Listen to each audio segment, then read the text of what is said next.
चाहूंगा देवली उनियारा काफी चर्चा में थी ये सीट, क्योंकि सचिन पायलट का वर्चस्व इस सीट पर देखा जाता है। और देवली उनियारा में अगर 2023 की बात करें, हरीश मीणा यहां से लगभग 19,000 से ज्यादा मतों से 19,175 मतों से वो जीते थे। उनकी सीट पर सांसद बनने के बाद इस सीट पर उपचुनाव हुआ। उपचुनाव में कांग्रेस का प्रत्याशी तीसरे स्थान पर जाता है, निर्दलीय नरेश मीणा दूसरे स्थान पर आता है और यहां बीजेपी का प्रत्याशी 41,121 मतों से जीत दर्ज करता है। यहां इतना बड़ा उलटफेर, 20,000 मतों का जो पिछले चुनाव का गैप वो पूरा करना, 41,000 वोटों का इस चुनाव में एडवांटेज लेना, लगभग 60,000 मतों का गैप क्रिएट करना और तीसरे पायदान में कांग्रेस खिसक जाना, जहां सचिन पायलट का गढ़ माना जाता है। हरीश मीणा जो खुद सांसद बन गए हैं, उनका भी काफी होल्ड है। लेकिन ऐसा क्या हुआ देवली उनियारा आपकी नजर में, जहां इस प्रकार का चौंकाने वाला परिणाम सामने आया? ये टिकट हरीश मीणा ने दिलवाया था जी।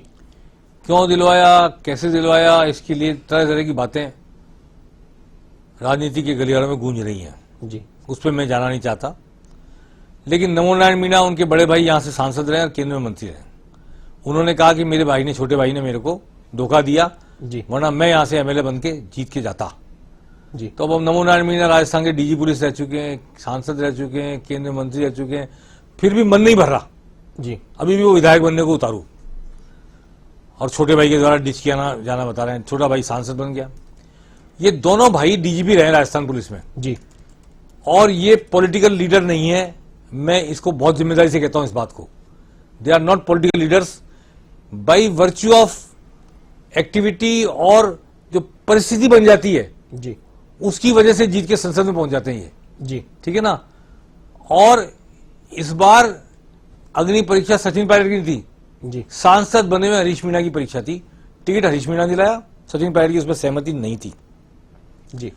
टिकट दिया उस व्यक्ति को जो कि बीजेपी के टिकट पर चुनाव लड़ना चाहता था। पिछले विधानसभा चुनाव में बीजेपी टिकट नहीं मिला, उनको टिकट दिया कांग्रेस ने, और भाजपा ने टिकट दिया उस राजेंद्र गुर्जर को, जिस राजेंद्र गुर्जर को पहले वो एमएलए बना चुके थे, लेकिन पिछली बार वो घर बैठे रहे, सक्रिय नहीं हुए और विजय बैसला हारे। तो कारण बता रहे थे राजेंद्र गुर्जर की निष्क्रियता को जी। लेकिन इस बार भाजपा विजय बैसला को शांत रखने में, चुप घर बैठने में, समझाने में सफल रही। एक बात मैनेजमेंट अच्छा रहा उनका। दूसरा, प्रभुलाल सैनी की तरफ उंगली उठा रहे थे लोग कि प्रभुलाल सैनी के वोट, सैनी वोट नहीं पड़ेंगे, प्रभुलाल सैनी नाराज, टिकट नहीं मिले। प्रभुलाल सैनी ने पार्टी की कोई खिलाफत नहीं की, भीतरघात नहीं किया जिसकी लोग चर्चा करें, जिसके सहारे कांग्रेस सोच रही थी कि हमें ये वोट मिल जाए, वो वोट मिल जाएगा। ऐसा भी नहीं हुआ। दरअसल सरकार राजस्थान में 4 साल बीजेपी की रहने वाली, भजनलाल मुख्यमंत्री हैं, तो उनकी आंख का डर समझ लें, चाहे अनुशासन समझ लें, चाहे समझ लें, दोनों व्यक्ति जो बगावत कर सकते दोनों चुप रहे जी। और मैं आपको कहना चाहता हूं, राजेंद्र गुर्जर से बातचीत के संबंध नहीं कई नेताओं का। अजीत मेहता प्रदेश वहां के जिलाध्यक्ष हैं, उनकी बोलचाल नहीं है जी। उनके बोलचाल नहीं होने के बावजूद भी उन्होंने काम किया जी। और किसी ने भी भीतरघात नहीं किया, बगावत नहीं की। भाजपा एकजुट रही और नरेश मीणा वास्तव में सचिन पायलट के फॉलोअर हैं, उनको टिकट नहीं मिला, बगावत की। 24-25 हजार कितने वोट मिले उनको। तीसरे नंबर पे भी कांग्रेस चली गई, बिल्कुल। केसी मीणा तीसरे नंबर चले गए। तो तीसरे नंबर पर सांसद का समर्थक या सांसद द्वारा नॉमिनेट किया गया उम्मीदवार तीसरे नंबर पे गया है। सचिन पायलट को के साथ जुड़ा हुआ व्यक्ति, चाहे पायलट ने कुछ भी नहीं कहा उनको, लेकिन आपको बताना चाहता हूं, करण सिंह राठौड़ जो हार गए थे छबड़ा में, उन्होंने यहाँ सभा में कहा था कि नरेश मीणा आ जाता है, पायलट साहब आपकी फोटो लगा के घूमता है और इसने मेरे को हराया छबड़ा में, अब यहां भी हराने आ गया कांग्रेस को। और इनको कहा था रोज रहे हैं, नील गाय, इनको भगाओ नहीं कांग्रेस को चढ़ जाएंगे।